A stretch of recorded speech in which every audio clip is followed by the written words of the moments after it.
Tell us where the movement for sovereignty is right now. We understand that just a few weeks ago, the Knesset voted in a declaration to declare sovereignty, Judea and Samaria and the Jordan Valley.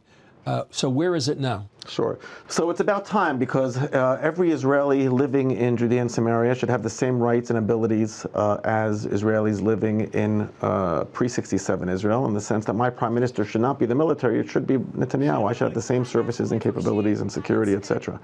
We also know that after October 7th, the dream or the fantasy of a second Palestinian state between Iraq and the ocean is not feasible. We understand that from the polling that's done, not by us, but by the PA and the UN, that the support for October 7th Hamas raid on the Gaza envelope in Judea and Samaria is even higher than it is in Gaza. The dream and the fantasy of doing a similar attack from Judea and Samaria into central Israel is higher than it ever has been. This is among the Palestinians, right? Among the Palestinians, obviously. And we understand that there's a need to make sure that doesn't happen. We have to basically end that dream and end that fantasy. The way to do that is to make it clear that we are here and we are here to stay. We do that by declaring sovereignty on Judea and Samaria. That resolves the issue of citizens living in Judea and Samaria getting the same rights, etc., and services as the rest of the country. But it also puts an end to the dream of a second Palestinian state. And now the Palestinians or the Arabs living in Judea and Samaria can make a decision whether they want to somehow be part of this. And there are different solutions. One of the solutions is Mordechai Kedar's solution, which I'm sure you've heard of, the Emirate solution, where you have different city-states. And one of the things, by the way, that people may not know is that there is really no connection between the Arabs living across Judea and Samaria. The Arabs living in the southern Judea and Samaria have Egyptian family names. Those living in Jenin and Tulkarem have Syrian family names. Arab families living in Jenin don't marry into families living in Hebron, because they're different tribes. They don't intermarry.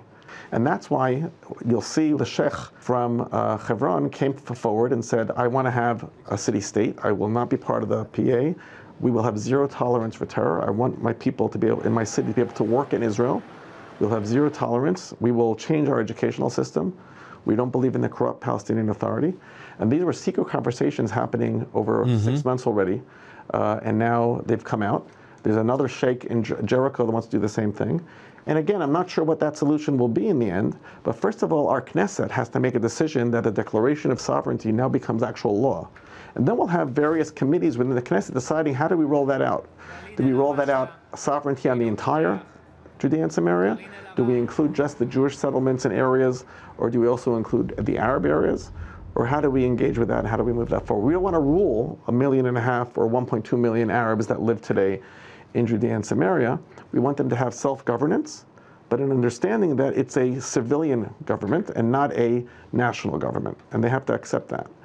Declaring sovereignty makes that clear to them, that there's no opportunity in the future going forward for a Palestinian state, another second Palestinian state between Iraq and the ocean, and thereby accept this. If you don't, you can join your brethren from Gaza, who, as was announced, there are multiple countries who will be taking them in, and they'll have opportunities outside of the country if that's what they want to do. Okay.